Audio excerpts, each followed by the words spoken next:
अब बात आई थी यूनिवर्सिटी की। तो इतनी अच्छी परसेंटेज थी तो मैं क्या ओवर कॉन्फिडेंट हो गया था। स्टेज पे बैठे हैं सोच रहे हैं कि क्या लीजिए। मैंने जल्दी से प्रॉस्पेक्टस निकाला फ़ोन में कि देखूं भाई है क्या क्या, मिल क्या क्या रहा है। मैं जाके सोचा हूँ यार ये मैंने किया क्या, टेलीकॉम को ले ली। अब सीओडी में भी सेम हालात।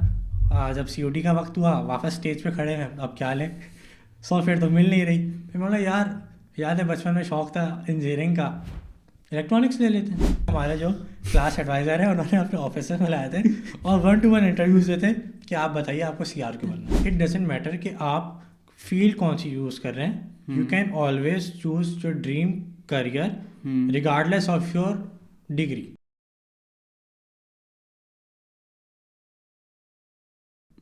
अस्सलाम वालेकुम, this is your host Hussain Raza. Welcome back to another episode of casual Guftagu, Pakistan's first digital platform for the students by the students.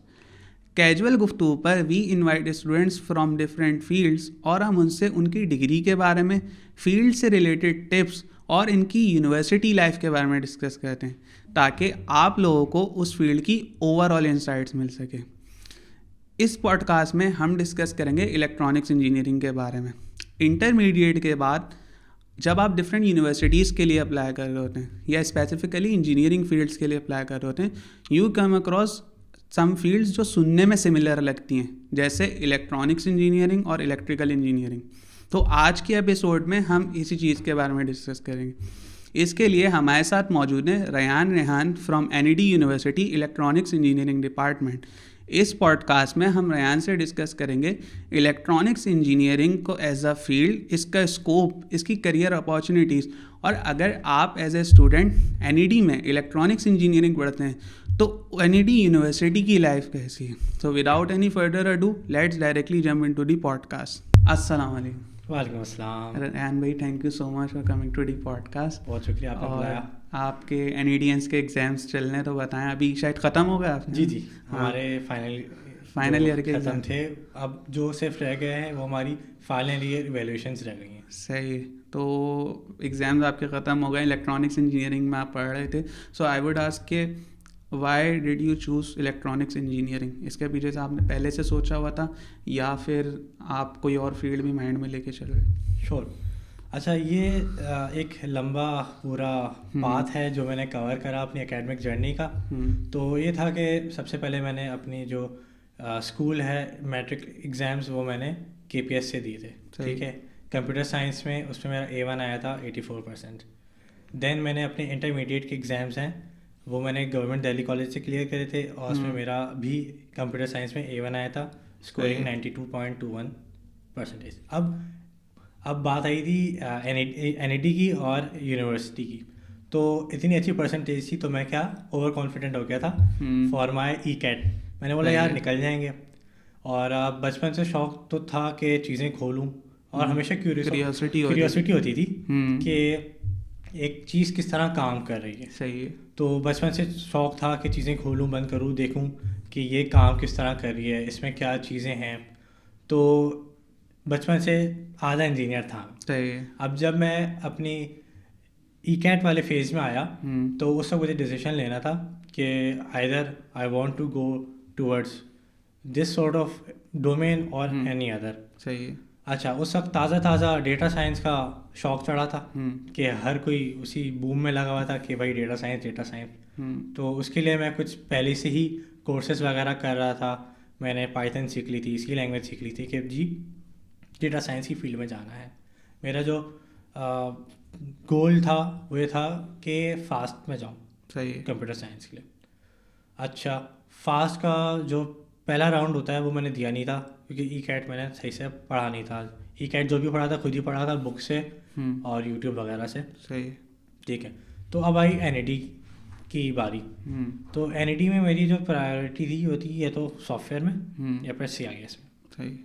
अब ये था कि जीपीए तो मतलब कुछ आइडिया नहीं था उस वक्त, बस ये था कि परसेंटेज अच्छी थी तो ये था कि किसी तरीके से हो जाएगा एनईडी में। आप बोल रहे थे कि 92 है, आराम से होगा। तो मेरा एग्रीगेट बना अराउंड 84। उसमें मुझे CIS मिल रही थी, लेकिन उस वक्त जहन क्या था, डेटा साइंस जाना है। और उस वक्त डेटा साइंस वाली जो फील्ड हैं जो कि अब रिसेंटली लॉन्च हुई हैं वो नहीं थी। तो वो था कि वो पकड़ूंगा और वहाँ से डेटा साइंस। तो खैर उस वक्त तो एग्रीगेट 84 बनना था, CIS मिलनी थी, ली नहीं कि सॉफ्टवेयर जाना था। सही है। तो अब स्टेज में बैठे हैं, सोच रहे हैं कि क्या लीजिए। तो जो सब मैंने जल्दी से प्रॉस्पेक्टस निकाला फ़ोन में कि देखूं भाई है क्या क्या, मिल क्या क्या रहा है। तो उसमें मेरे जहन में एक फील्ड क्लिक करी थी, टेलीकम्युनिकेशन इंजीनियरिंग और सॉफ्टवेयर के काफ़ी सिमिलर कोर्सेज थे। मैंने सोचा कि जी ये करते हैं कि टेलीकॉम ली, फिर आगे हमारे पास एक ऑप्शन होता है COD का, चेंज ऑफ डिपार्टमेंट, यानी कि 1 साल पढ़ें, अच्छी GPA स्कोर करें और फिर आप दूसरे डिपार्टमेंट चले जाएं। मतलब चलो यार ये एक फीजिबल ऑप्शन है, कर सकते हैं। तो फिल वक्त मैंने टेलीकम्युनिकेशन में नाम डलवा दिया और मेरी रजिस्ट्रेशन हो गई टेलीकम्युनिकेशन में। अब घर जाके सोचा ना यार ये मैंने किया क्या टेलीकॉम भी ले ली। फिर ये था कि चलो डेटा साइंस करना है ना, साथ साइड बाय साइड में कोर्सेज कर रहा हूँ। पाइथन बजे आ गई है, जो sklearn वगैरह हैं, numpy, पांडास वाली लाइब्रेरी से मैं वाकिफ़ हूँ, पावर BI मैंने सीख ली है। तो कुछ ना कुछ करके I will make the most of it. सही है। ठीक है जी। अब जाना था कहाँ, सॉफ्टवेयर। COD के वक्त जो रिक्वायरमेंट होती है for the sort of departments, the GPA required is around 3.9 और मेरी जो बनी थी वो थी 3.6। सही है। तो अब COD में भी सेम हालात। जब COD का वक्त हुआ, वापस स्टेज पे खड़े हैं, अब क्या लें, सॉफ्टवेयर तो मिल नहीं रही। फिर मैं बोला यार याद है बचपन में शौक था इंजीनियरिंग का और चीज़ें खोलते बंद करते थे, काम करते हैं इलेक्ट्रॉनिक्स ले लेते हैं। क्यों? मैंने अपने सीनियर से बात करी थी तो ये देखा था कि इट डजेंट मैटर कि आप फील्ड कौन सी यूज़ कर रहे हैं, you can always choose your dream career regardless of your degree. सही। तो मेरे इतने सारे सीनियर से मुलाकात हुई थी, काफ़ी सारे ऐसे थे कि वो इलेक्ट्रॉनिक्स में होते हुए या तो अपने डेटा साइंस की जॉब कर रहे थे या मशीन लर्निंग की कर रहे थे, AI की कर रहे थे। तो मुझे उनसे काफ़ी एक्सपोजर मिला, मैंने बातचीत करी। तो मैंने बोला ठीक है, डिग्री करनी है तो इलेक्ट्रॉनिक्स ले लेते हैं। अगर फ्यूचर में मेरा माइंड नहीं बनता डेटा साइंस का तो I will at least have a backup plan, जो कि मेरा पहले शौक था। सही। So that's how I ended up in electronics. सही। आपने ये सोचा कि इलेक्ट्रॉनिक्स ले लेते हैं और डेटा साइंस को साथ साथ परसू करते हैं, बैकअप प्लान। सही। अगर डेटा साइंस नहीं हुआ तो इलेक्ट्रॉनिक्स एज अ बैकअप चल रहा है। सही। अच्छा, अभी COD की बात आप मुझे बता रहे हैं, तो बहुत सारे स्टूडेंट्स जो इंटरमीडिएट पे होते हैं वो भी ये सोच के ले लेते हैं कि अगर मुझे लेट्स सपोज सॉफ्टवेयर नहीं मिली, मैं आगे जाके COD करवा लूँगा। बिल्कुल। अब चेंज ऑफ डिपार्टमेंट का जो आपने बताया कि इसका प्रोसीजर क्या होता है, आपको GPA हर डिपार्टमेंट की एक स्पेसिफिक होती है या फिर वो GPA ऊपर नीचे होती रहती है? लेट्स सपोज सॉफ्टवेयर की इस साल 3.9 है, इज इट पॉसिबल कि अगले साल वो 3.6 हो? ये डिपेंड किन चीज़ों पे करता है और COD का पूरा प्रोसीजर क्या होता है? ठीक है, तो COD stand for change of department. अब होता क्या है कि रिक्वायरमेंट होती है NID की कि अगर आपको अपनी डिपार्टमेंट चेंज करना है तो आपको 2 सेमेस्टर्स उसी करंट डिपार्टमेंट पढ़ने होंगे। यानी कि मैं अगर टेलीकॉम में था तो मुझे 2 सेमेस्टर्स टेलीकॉम में पढ़ने हैं और हाईएस्ट GPA स्कोर करनी है। ठीक है। अब होता क्या है कि COD उस वक्त पॉसिबल होती है जब आप दूसरे डिपार्टमेंट में जाना चाह रहे हैं और वहाँ पे सीट्स खाली हों। अब सीट्स कैसे खाली होती हैं? लेट्स से मुझे CIS जाना है, तो कोई बच्चा CIS का था जिसको मिल गई थी सीट, उसने किसी वजह से विड्रॉ करा लिया। सही। तो होगा क्या, पूरे साल अब वो सीट खाली रहेगी। तो इस चीज़ के बचने के लिए, सीट्स को पूरा कवर करने के लिए NIT क्या करती है, बोलती है कि जो दूसरे डिपार्टमेंट के बच्चे हैं they can fight for that seat over GPA। शर्त ये कि सीट खाली हो। लेट्स से CIS के 3 बच्चे थे जिन्होंने विड्रॉ करा लिया, एक को समझ नहीं आया, एक नस इस्लामाबाद चले गया और एक फास्ट चले गया, तो अब 3 सीट्स खाली हो गई। अब होगा क्या कि पूरी यूनिवर्सिटी में एक मेरिट लिस्ट लगेगी। सही है। अकॉर्डिंग टू द GPA, जितनी ज़्यादा GPA होगी उतना ज़्यादा आपके पास चांस है to be the first person to choose the seats. सही। लेट्स से सॉफ्टवेयर में 3 बच्चों ने छोड़ दी, CIS में 4 ने छोड़ दी, इलेक्ट्रिकल ने 6 ने छोड़ दी, तो इस तरह आपके पास नंबर ऑफ सीट्स खाली होती जाती हैं। आपको वहाँ पे कहीं डिस्प्लेड नहीं दिखेगा कि कौन सी सीट खाली है। और होता क्या है, जिस तरह एडमिशन के वक्त आपकी मेरिट लिस्ट लगती है कि आपको GPA वाइज बुलाया जाता है कि जी आप बताइए कि आपको कौन सी स्पेसिफिक सीट चाहिए। सही। लेकिन फ़र्क क्या होता है, उस वक्त आपके पास आ रही होती है स्क्रीन पे कि ये सीट्स खाली हैं। COD के वक्त नंबर ऑफ़ सीट्स और नंबर ऑफ़ डिपार्टमेंट्स जिसकी सीट्स अवेलेबल हैं वो नहीं लिखा हुआ होता, तो वहाँ पे आपको जाके पूछना पड़ता है और आपको अपनी प्रायोरिटी बतानी पड़ती है। सही। अब लेट सपोज के अगर सॉफ्टवेयर इंजीनियरिंग की 2 सीट्स खाली हैं और उस सॉफ्टवेयर इंजीनियरिंग का पूरी यूनिवर्सिटी में 5 बंदे अप्लाई करना चाहते हैं, तो मेरिट उन 5 बंदों में जिसका हाई GPA होगा 2 टॉप उनको मिलेगी, या फिर ओवरऑल जितने भी बच्चे ये लाइक अगर कोई किसी और फील्ड में भी अप्लाई कर रहा है उस हिसाब से होगा? होता ये है कि COD का एक फॉर्म होता है, उसमें होता है क्या है कि पूरी यूनिवर्सिटी के बच्चे अप्लाई करते हैं और इट डजेंट मैटर कि कौन सा डिपार्टमेंट का, बस ये फ़र्क है कि BE के स्टूडेंट्स BE में और BS में अप्लाई कर सकते हैं। BS के स्टूडेंट्स सिर्फ BS की फील्ड्स में कर सकते हैं और उसमें भी जो सॉफ्टवेयर की फील्ड है उसमें नहीं कर सकते। ये शर्त है। सही। ये NID की तरफ से पॉलिसी है। सही। तो लेट्स से कि हम दोनों अप्लाई कर रहे हैं, तो हम दोनों की जितनी भी GPA है उससे टोटल मेरिट बनेगा, यानी कि वहाँ पे कोई ऑप्शन नहीं है कि मुझे इस स्पेसिफिक फील्ड में जाना है। अच्छा। तो जितने भी स्टूडेंट्स अप्लाई कर रहे हैं ना, तो जो मेरिट बनेगा वो सबका बनेगा, यानी कि अगर आप 3.6 के हैं, मैं 3.9 का हूँ, तो 3.9, 3.97, 3.96, 3.95 ऑल द वे टू 2.8 तक जाता है। अच्छा। यानी कि जितनी हाई GPA हो रिगार्डलेस आपकी फील्ड क्या है वो आपकी, बस फर्क है BE का अलग होगा और BS की अलग होगी। सही है।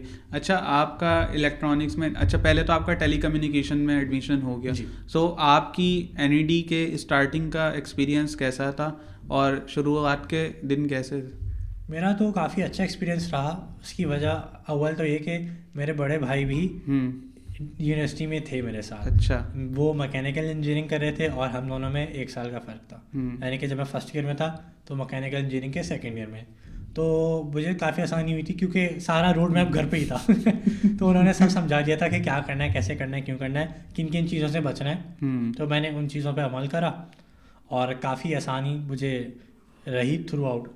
और जहाँ तक बात फर्स्ट डे की है, तो मुझे भाई ने बताया था कि भाई CR बन जाना। लोग बहुत बुरा समझते हैं, लेकिन CR बनने के कुछ अपने पर्क्स होते हैं। अच्छा। वो टाइम से पता चले कि अच्छा भाई ये भी होता है। तो अव्वल तो ये है कि आप टीचर से गुड बुक में आ जाते हो, ठीक है। बाकी आपकी जो कम्युनिकेशन है उसमें काफ़ी इम्प्रूवमेंट आती है कि एक तो एक नॉर्मल कम्युनिकेशन है between a student and student, और आप जब किसी बड़े से बात करते हैं तो उसका वे ऑफ डीलिंग डिफरेंट होता है कि you have to take certain things not for granted. आपको देखना है कि मैं उनसे बात कर रहा हूँ किस लहजे में कर रहा हूँ, उनको एटलीस्ट जब मैसेज भी कर रहा हूँ तो किस टोन में कर रहा हूँ, ऑफेंसिव तो नहीं है।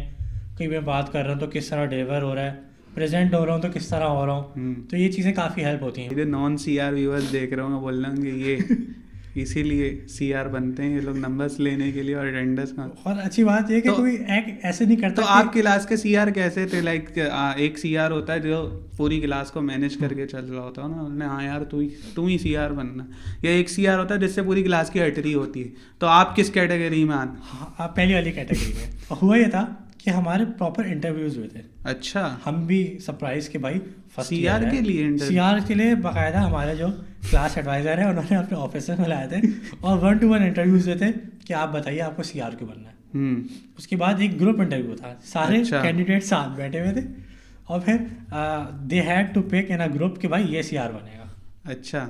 तो उसमें फिर सबने अपनी एकेडमिक जर्नीज बताई, अपने स्किल सेट बताए, अपने पास एक्सपीरियंसेस बताए। बहुत खतरनाक जॉब के लिए अप्लाई करना है। हम भी परेशान हो गए कि भाई इसकी तनख्वाह कितनी मिलेगी तो that's how I became the CR of my class. सही।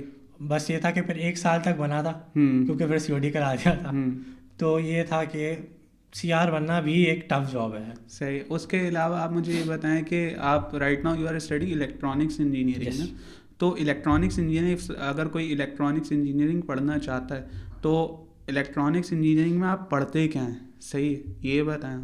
ठीक है, तो सबसे पहली चीज़ कि इलेक्ट्रॉनिक्स इंजीनियरिंग और इलेक्ट्रिकल इंजीनियरिंग 2 अलग अलग चीज़ें। ठीक है, इलेक्ट्रिकल इंजीनियरिंग में आपका जो मेन फोकस होता है वो होता है, अगर आप बड़े सब सिस्टम्स या सिस्टम्स पे काम कर रहे हैं जिनकी पावर जनरेशन और लोड कैपेसिटीज ज़्यादा हैं। फॉर एग्जांपल आप ट्रांसफार्मर्स पे काम कर रहे हैं, आप मोटर्स पे काम कर रहे हैं, आप पावर लाइंस पे काम कर रहे हैं। तो जो जो बड़ी बड़ी चीज़ें हैं जिनका पावर कंजम्पशन ज़्यादा है, that's a part of electrical. Electronics में आप लो पावर्ड इलेक्ट्रॉनिक डिवाइसेस पे काम करते हैं, यानी कि रोज़मर्रा के आपके फ़ोन्स हो गए, मोबाइल्स हो गए, लैपटॉप्स हो गए, वॉशिंग मशीन्स हो गई। तो जो छोटे मोटी कंपोनेंट्स होते हैं जिस पे हम डिज़ाइनिंग, इम्प्लीमेंटेशन और कंट्रोल्स करते हैं इन आवर डेली लाइफ्स, और जो कि लो पावर होते हैं, that's what is part of electronics. अच्छा, अब इलेक्ट्रॉनिक्स इंजीनियरिंग के भी काफ़ी सब पार्ट्स हैं, जिसमें हमारे पास एक एनालॉग डिवाइसेस आता है, यानी कि एनालॉग इंजीनियरिंग, एनालॉग इलेक्ट्रॉनिक्स। फिर हमारे पास एक डिजिटल इलेक्ट्रॉनिक्स आ जाता है, इसमें फिर माइक्रो इलेक्ट्रॉनिक्स आ जाता है, एम्बेडेड सिस्टम्स आ जाता है, फीडबैक कंट्रोल्स आ जाता है। सही। तो ये अलग अलग चीज़ें हैं। अब इसको समझाएं कैसे। आपने फिज़िक्स में इंटर की चैप्टर 2-3 में पढ़ा होगा resistors, amperes law, ohm's law, V=IR। तो ये जो छोटे मोटे हम टॉपिक्स पढ़ते हैं, कैपेसिटर्स, इंडक्टर्स, रेजिस्टर्स, तो हम इनको इन डेप्थ पढ़ते हैं। लाइक हमारा जो पहला साल होता है वो सिर्फ रिवीजन और उन्हीं टॉपिक्स को थियोरेटिकली और फिजिकली इम्प्लीमेंटेशन में होता है। सही। तो जो हमारी फील्ड है, it's basically a combination of electronics, electrical and some parts of telecommunication. Signals पे भी काम करना है, बड़ी डिवाइसेस पे भी काम करना है, और छोटी डिवाइसेस पे भी काम करना है। सही। और ये जो आप अभी बता रहे हैं कि एनालॉग और डिजिटल वाला, ये आपको चूज करना पड़ता है या फिर आपको ओवरऑल पढ़ाते हैं? हमारा जो करिकुलम है वो डिज़ाइन ऐसा है कि आपको 4 साल में सब पढ़ना है। सही है। आपके पास कोई ऑप्शन नहीं है। बस फाइनल ईयर में जाके आपके पास ऑप्शनल होते हैं 2 कोर्सेज, तो फिर वो अपने हिसाब से सेलेक्ट कर लेते हैं। वरना उसके अलावा अच्छी बात यह है डिपार्टमेंट की कि आपको सब कुछ कराती है। सही। एनालॉग इलेक्ट्रॉनिक्स भी कराएगी, डिजिटल इलेक्ट्रॉनिक्स भी कराएगी। फिर हम आगे बढ़ जाते हैं, फिर हमारे पास एम्बेडेड इलेक्ट्रॉनिक्स आ जाती है। एम्बेडेड क्या होता है कि आपने 2 चलते हुए सिस्टम्स को साथ मिला दिया, यानी कि एक हार्डवेयर, एक सॉफ्टवेयर, इन दोनों की इम्प्लीमेंटेशन, इससे क्या क्या चीज़ें बन सकती हैं, तो इसका भी पार्ट होता है। उसके अलावा हमारे पास कंट्रोल सिस्टम्स होता है कि जो हम नॉर्मली रोबोटिक्स वगैरह में यूज़ कर रहे होते हैं, कि मैंने एक इनपुट दिया और मुझे एक डिज़ायर्ड आउटपुट चाहिए, तो वो इनपुट प्रोसेस होगा और वो आउटपुट में जाएगा। अगर वो इनपुट स्पेसिफिक आउटपुट नहीं है जो हमें चाहिए था, तो वो फिर से काम होगा, उस पर फिर से कैलकुलेशन होगी जब तक हमारा आउटपुट नहीं आता। सही। और जो 2 मेजर आपने बताया फाइनल ईयर में आपको चूज़ करने का ऑप्शन, मतलब वो कौन कौन सा? उसमें अभी जो नया कैरिकुलम आया है, हमने जो पढ़ा है वो थोड़ा सा डिफरेंट था। अभी जो इस साल के और जो पिछले साल के बच्चे हैं, लाइक बैच 23 और 24, उनका कैरिकुलम अलग है।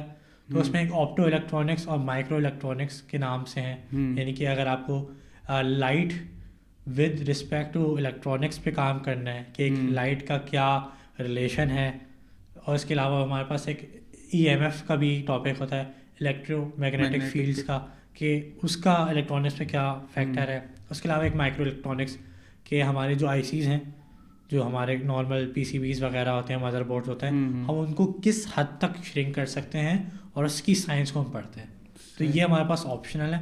बाकी जो हमारा कोर्स कंटेंट है उसमें हमारे पास अभी और चीज़ें, यानी कि हम 4 साल में बहुत कुछ पढ़ते हैं। सही। शर्त यह है कि आपका अगर पैशनेट है तो आप सरवाइव कर पाएंगे। सही है। मतलब ओवरऑल इतनी डाइवर्स फील्ड है कि आपको इतने कोर्सेज पढ़ाए जाते हैं कि आपको लेट सपोज आपको चूज़ करने का मौका मिल जाता है कि आपको इस स्पेसिफिक डोमेन में जाना है।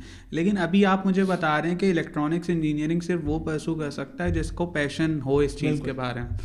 आप अपनी स्टोरी बता रहे हैं कि आपको सॉफ्टवेयर और डाटा साइंस की तरफ इंटरेस्ट था, और फिर आपने टेलीकम्युनिकेशन पहले स्टार्ट में पढ़ी, इलेक्ट्रॉनिक्स आपने बोला चलो ले लेते हैं। तो आपने कैसे अपना पैशन डेवलप किया? क्योंकि आप शुरू से तो इलेक्ट्रॉनिक्स इंजीनियरिंग सोच के नहीं आए थे, और बहुत सारे स्टूडेंट्स देख रहे होंगे, बोल रहे होंगे कि अब लेट सपोज कोई आ गया इलेक्ट्रॉनिक्स इंजीनियरिंग में, तो वो कैसे पैशन डेवलप कर सकता है? जी, मैंने अपना पैशन इस तरह डेवलप करा कि मैंने काफ़ी यूट्यूब पे स्क्रॉलिंग करी, मैंने हर टॉपिक को इन डेप्थ देखा, और अच्छी बात यह है इलेक्ट्रॉनिक्स में आपको हैंड्स ऑन करने का मौका मिलता है। अच्छा। यानी कि आप जो भी कर रहे हैं वो आप हैंड्स ऑन कर सकते हैं। You can just by components and make the most of it. बाकी इसके अलावा मैंने कुछ साइड कोर्सेज करे थे वेरियस जगहों से, फिजिकली भी ऑनलाइन भी। उसके अलावा ये है कि मेरा पहले था डेटा साइंस में, तो यहाँ पे हमें नेटवर्किंग और कम्युनिकेशन सिस्टम सिग्नल्स पे काम करवाते हैं। तो somehow I can still relate to data science even staying in my field. सही, मतलब समहाउ ये कनेक्टेड बिल्कुल। है डेटा साइंसेस से, कुछ कनेक्शन इसका निकलता है। सही। और आपने अभी कंपोनेंट्स की बात करी, तो एक हमने एपिसोड रिकॉर्ड करी थी नस्ट के स्टूडेंट के साथ, तो उन्होंने बताया था कि भाई अगर किसी को इलेक्ट्रिकल इंजीनियरिंग का सामान लेना हो ना, तो सर सैयद के पीछे पूरी मार्केट है, तो एनईडीएंस भी वहीं घूम रहे होते हैं। बिल्कुल सही, वहाँ हर किस्म का इक्विपमेंट मिलेगा आपको। तो इलेक्ट्रॉनिक्स वाला भी अगर उसे जो भी इक्विपमेंट चाहिए हो वो सर सैयद के पीछे जा सकते, सबसे बेहतर ऑप्शन वही है और करीब भी यही करीब वही है। सही। अच्छा, मुझे ये बताएं कि अगर कोई इलेक्ट्रिकल इंजीनियरिंग वैसू करता है, तो what are some of the job roles जिन पे वो काम कर सकते हैं? ये इस फील्ड का जो हम एक बिल्कुल सवाल आता है जेनेरिक, कि इस फील्ड का स्कोप क्या है इलेक्ट्रॉनिक्स इंजीनियरिंग? इलेक्ट्रॉनिक्स इंजीनियरिंग का स्कोप दिन ब दिन बढ़ता जा रहा है, क्योंकि आप लोगों के सामने है कि किस तरह हमारी टेक्नोलॉजी श्रिंक हो रही है। पहले फ़ोन इतने बड़े आते थे, अब ये कि आपकी स्मार्ट वॉचेस आ गई हैं, अब तो इनफैक्ट चिप्स आपकी बॉडी में इंसर्ट हो सकती हैं। तो ये एक नेवर एंडिंग फील्ड है जिसकी डिमांड दिन ब दिन बढ़ रही है। तो जो जॉब रोल्स हैं वो काफ़ी हैं, लेकिन हम देखें with respect to our country, तो we are bounded with number of opportunities. सही। अगर आप आईसी डिज़ाइन की तरफ जाएं, जिसमें आपके पास एम्बेडेड इंजीनियर आ जाता है, सिस्टम वेरिफिकेशन आ जाता है और इम्प्लीमेंटेशन आ जाता है, तो इनकी जॉब रोल्स बहुत सारी हैं। सही। और इनका जो पे पैकेज है वो भी बहुत अच्छा है, यानी कि स्टार्टिंग 1+ है। अच्छा जी। ऑन दी अदर हैंड हमारे पास इलेक्ट्रॉनिक्स में एक तो एम्बेडेड का आ गया, एम्बेडेड से आईसी डिज़ाइनिंग कि आप आईसीज बना रहे हो, उसकी वेरिफिकेशन वगैरह। उसके अलावा आप इंडस्ट्रीज़ वगैरह जाते होंगे, तो जितनी भी आपकी मशीन्स वगैरह हैं वो सब ऑटोमेटेड है। उसके लिए जो हम नॉर्मली यूज़ करते हैं वो करते हैं इंडस्ट्रियल ऑटोमेशन, राइट। उसमें आपकी PLCs आ जाती हैं, PLC, HMI, SCADA। तो इसकी भी एक फॉरएवर डिमांड है, क्योंकि जब तक इंडस्ट्री है उसको चलाना है, मसले आएंगे रिजॉल्व करना है। तो एक ये भी एक पाकिस्तानियों के लिए बहुत अच्छा ऑप्शन है फॉर IIoT, IIoT कहते हैं, इंडस्ट्रियल इंटरनेट ऑफ थिंग्स। सही। तो ये भी एक काफ़ी रिलायबल ऑप्शन है। बाकी हम आगे बढ़ते हैं तो हमारे पास फिर मेंटेनेंस इंजीनियर्स बहुत होते हैं। अच्छा। कि आप किसी फर्म में गए हुए हैं, शिपयार्ड है या कोई भी कंपनी है, कोई टेक्सटाइल इंडस्ट्री है, तो मेंटेनेंस के लिए आपको ज़रूरत होती है छोटे मोटे कामों के लिए, मशीन्स आ गई। इसके अलावा आपके जो रोल्स हैं वो आपके नेटवर्क इंजीनियरिंग के, जिस तरह हमने बात करी कि थोड़े बहुत कोर्सेज करके एक CCNA की सर्टिफिकेशन लेके you can go for networking. सही। सिमिलरली अब तो ये कि जो हमारा नया एकेडमिक करिकुलम है उसमें मशीन लर्निंग और AI पढ़ाया जा रहा है। अच्छा। तो you can always opt AI and ML as your field, और आप उस फील्ड में भी जॉब कर सकते हैं। उसके अलावा अगर कोई इलेक्ट्रॉनिक्स इंजीनियरिंग पढ़ रहा है, कोई स्टूडेंट है, और उसको इलेक्ट्रॉनिक्स इंजीनियरिंग पढ़ने के दौरान ड्यूरिंग द डिग्री यूनिवर्सिटी के अंदर कोई ऐसी रिसोर्स जो उसको हेल्प कर सकती है एकेडमिकली, या फिर ऐसी स्किल सीखने में जो इलेक्ट्रॉनिक्स इंजीनियरिंग को बैकअप करे और उसकी जो नॉलेज है उसको इजाफा करे और वो स्टैंड आउट कर सके? What are some of the resources? कोई यूट्यूब वीडियो हो सकती है, कोई ब्लॉग हो सकता है, कोई आर्टिकल हो सकता है, या कोई ऐसी वेबसाइट हो सकती है इलेक्ट्रॉनिक्स इंजीनियरिंग? अगर हम बात करें रिसोर्सेज की, तो रिसोर्सेज भरपूर हैं। यूट्यूब पे बहुत सारे चैनल्स हैं, electronics made easy, electronics for everyone, एक फ़नी सा है इलेक्ट्रो बूम के नाम से। इसके अलावा मीडियम नाम की एक वेबसाइट है जहाँ पे लोग अपने आर्टिकल्स डालते हैं, और रेडिट तो भरा पड़ा है। रेडिट पे आपको हर सॉर्ट ऑफ इशू का सॉल्यूशन मिल जाएगा, इलेक्ट्रॉनिक्स का भी और आपकी नॉर्मल लाइफ का भी। सही। इसके अलावा अगर आपको कोर्सेज करना है तो हमारे पास फिज़िकल इंस्टीट्यूट भी बहुत मौजूद हैं, वरना यूडेमी है, कोर्सेरा है, एलाइसन है, इससे भी आप काफ़ी कोर्सेज कर सकते हैं। अच्छा, उसके अलावा रैन आपने बहुत सारी इंटर्नशिप्स करी हैं ना, तो जब एक चीज़ होती है जब आप यूनिवर्सिटी के अंदर रह के थियोरेटिकल और प्रैक्टिकल थोड़ा बहुत चीज़ सीखते हैं। एक चीज़ होती है आप मार्केट में जाके, एक इंडस्ट्री में जाके जब आप काम करते हैं तो you learn a lot of new things. सही, आपको कुछ एक्सपीरियंस होता है। सो आपने जितनी भी इंटर्नशिप्स करी हैं, what are some of the learnings through your experience जो आपने देखी, जो एक ऐसा स्टूडेंट देख रहा है जो अभी इलेक्ट्रॉनिक्स इंजीनियरिंग पढ़ रहा है या ओवरऑल कोई स्टूडेंट देख रहा है, what are some of the learnings जो आपने सीखी और जो आप बताना चाहेंगे? सबसे पहली बात तो इंटर्नशिप से ये होता है कि आपको रियलिटी चेक मिलता है कि आप जो एक छोटे से बॉक्स में बंद हैं यूनिवर्सिटी के, उसके बाहर क्या हालात है, जॉब मार्केट कैसी है, the people you'll meet in a working environment वो किस तरह के। अव्वल तो आपको ये रियलिटी चेक मिल गया। उसके अलावा आपको नई टेक्नोलॉजीज़ का अंदाज़ा होता है। जिस तरह इलेक्ट्रॉनिक्स में नए रोल्स खुले हैं फॉर रोबोटिक्स, ठीक है। रोबोटिक्स में भी अगर हम बात करें बाहर तो मैकाट्रॉनिक्स, एनिमेट्रॉनिक्स, काइनेमेट्रॉनिक्स, इनकी अलग अलग फील्ड्स हैं, लेकिन यहाँ पे क्या है वो सब एक ही बॉक्स में आ जाते हैं। बाकी मुझे जो इंटर्नशिप्स वगैरह करके पता चला कि आप जो इलेक्ट्रॉनिक्स की स्किल्स हैं इसको आप फ्रीलांस भी कर सकते हैं। यानी कि मैंने काफ़ी ऐसे इंजीनियर से मिला हूँ जो कि पीसीबी डिज़ाइनिंग, जिसको हम बहुत ही निचला दर्जा देते हैं, पता नहीं क्यों, हालांकि ये बहुत ही एक इम्पॉर्टेंट फैक्टर होता है।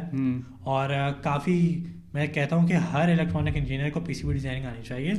तो लोग इसको फ्रीलांस कर रहे हैं, बना के बाहर भेज रहे हैं। उसके अलावा जो नई फील्ड्स हैं, पावर इलेक्ट्रॉनिक्स के आपके घर में जो इन्वर्टर्स हैं वो किस तरह बने हुए हैं, इसकी भी काफ़ी डिमांड है। तो इसमें भी जब मैंने इंटर्नशिप करी तो पता चला कि यार इसकी भी करियर अपॉर्चुनिटीज़ हैं। पावर इलेक्ट्रॉनिक्स में भी हैं, आपकी रोबोटिक्स में भी हैं। बस ये है कि आपको ढूंढना पड़ता है। You have to scroll through LinkedIn jobs, Indeed, रोजी.com टू फाइंड कि भाई मार्केट मांग क्या रही है एज ए इलेक्ट्रॉनिक इंजीनियर। एक और बात कि सिर्फ डिग्री से कुछ नहीं होगा। हमारी अनफॉर्चुनेटली फील्ड ऐसी है कि यहाँ से आपको जो रिक्वायरमेंट होती है वो होती है स्किल।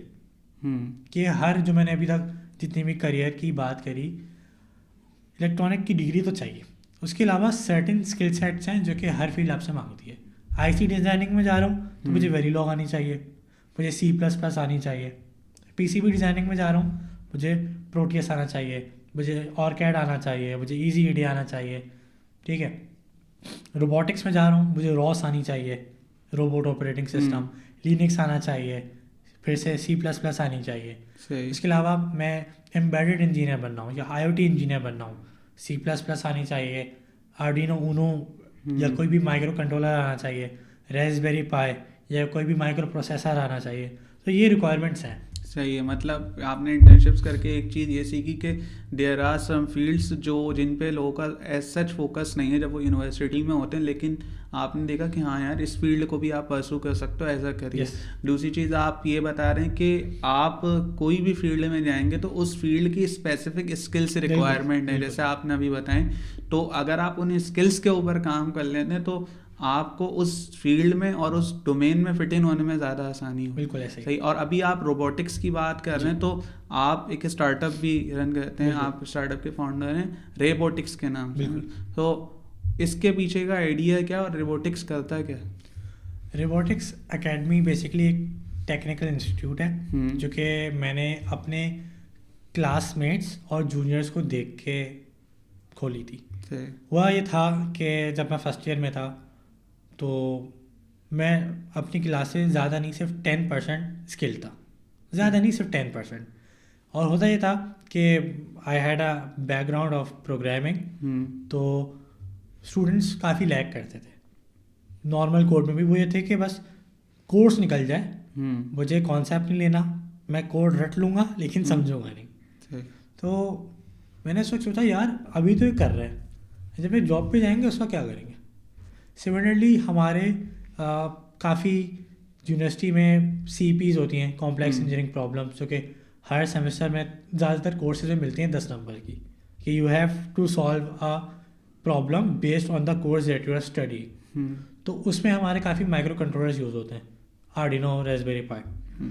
अब होता क्या है कि स्टूडेंट्स ब्लैंक, वो यूट्यूब से वीडियो देख ली, छोटी सी कर लिया, अब वाई फंस गए, अब तो ChatGPT से हमारा है, जल्दी से सर्च कर लेते हैं भाई हो क्या रहा है समझाओ। फर्स्ट ईयर में ऐसा नहीं था अनफॉर्चुनेटली थी। तो बच्चे फंस जाते थे। मैंने बोला यार ठीक है, आई गेट द पॉइंट, आपको कोर्स क्लियर करना है, लेकिन कब तक? जॉब पे जाओगे, क्या करोगे? सो मैंने थोड़ी सी रिसर्च करी। I spend 1 year just to find the best curriculum. मैंने अपने घर वालों पे आजमाया, सही, भाई पे आजमाया कि भाई को देखा कि एज अ मैकेनिकल इंजीनियर क्या उसको बात समझ आ रही है। अल्हम्दुलिल्लाह ही गॉट एवरीथिंग। तो मैंने बोला कि नाउ इट्स टाइम कि we should start serving our fellow classmates and juniors. सही। तो बेसिकली उन्हीं को मद्देनज़र रखते हुए मैंने इसका आगाज़ करा कि जो स्किल्स मैंने सीखी हैं या आई थिंक कि जॉब मार्केट या फिर आपकी 4 साल की यूनिवर्सिटी लाइफ में ज़रूरी हैं, उनको इम्प्लीमेंट करें और उनको आसान बनाएं।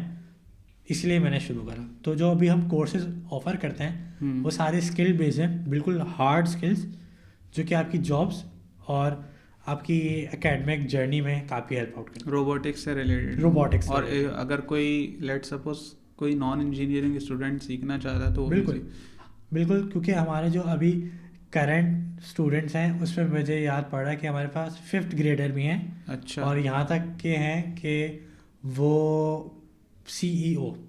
अच्छा। तो हमारा कोर्स इस तरह डिज़ाइन है कि हम बिल्कुल स्क्रैच से पढ़ाते हैं। तो regardless of the age and experience and background आप आसानी कोर्स को ग्रैब कर सकते हैं। हमने इस तरह डिज़ाइन करा है। सही। अच्छा रेयान, मुझे ये बताएं कि आपने अभी फाइनल ईयर के एग्ज़ाम्स दिए हैं, सही है, आपका यूनिवर्सिटी के 4 साल का एक्सपीरियंस है। इफ़ आई आस्क यू कि let's suppose Rayan first year electronics engineering या कोई भी student first year electronics engineering में एडमिशन लेता है, what are some of the tips या कोई एक ऐसी टिप जो आप अपनी लर्निंग से, लेट सपोज एक बच्चा देख रहा है एपिसोड ना, आप उसको क्या टिप देंगे अपने 4 साल की जो जर्नी है उससे, जिससे उसके करियर में और उसकी जो पूरी एकेडमिक जर्नी है और जो प्रैक्टिकल जर्नी है उसमें उसके जो स्टैंड आउट करने के चांसेस है वो बढ़ेंगे? What would be that one tip? एक टिप? मेरे पास एक कलेक्शन ऑफ टिप्स। हाँ, आप कलेक्शन ऑफ टिप्स। तो सबसे पहले तो फोकस ऑन स्किल्स। GPA आने जाने वाली चीज़ है, लेकिन मेक श्योर के 3 GPA तक रहे, क्योंकि जो आपकी अच्छी कंपनीज होती हैं वो आपसे 3 GPA रिक्वायर करती हैं।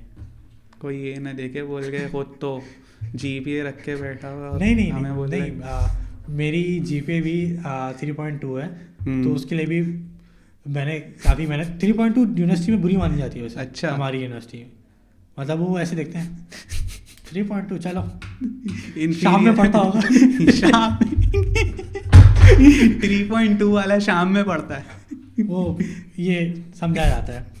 3.5 and above is considered good. सही। क्रीम ऑफ यूनिवर्सिटी कहा जाता है कि भाई ये 3.5 और 3 is upper class. Yes. 3.2 is middle class. ऐसे लगता है हाँ सही है। और 3 से जो नीचे वो तो फिर दिखती ही नहीं है, वो लोअर मिडिल क्लास। लेकिन ये है कि ज़रूरी नहीं है कि आपकी GPA हो, लेकिन 3 तो होनी चाहिए। सही है। What matters is your skills. मैंने अभी तक 3 जॉब इंटरव्यूज़ दिए हैं, उसमें मुझसे GPA के बारे में कोई सवाल नहीं हुआ। ये हुआ कि भाई आता क्या है, स्किल क्या है। If you can prove me that you have that certain skill, job is yours. सही। सिंपल। बाकी ये कि यूनिवर्सिटी में आए तो कीप नो एक्सपेक्टेशंस। ठीक है, बच्चे काफ़ी इस बात से मायूस हो जाते हैं कि यार मैंने उसकी हेल्प करी, वो मेरी क्यों नहीं कर रहा। तो ये अपने जहन में हो कि भाई not everyone is the same. ठीक है, 5 उंगलियां बराबर नहीं होती। बाकी ये कि keep your circle small but good. सही। रेयान भाई, thank you so much for coming to the podcast और बहुत मज़ा आया मुझे आपसे बात करके। और thank you so much sir for my pleasure, thank you for calling. ये थी आज की कैजुअल गुफ्तगू। If you like this episode stay tuned for more. साफ पाकिस्तान हर पल हर दम तहरीक चलाएं सारे देश में अपने। ऑडियो रिकॉर्ड हो रही है। वीडियो भी हो रही है। तुम्हारी ये वीडियो अनसीन टैलेंट होस्ट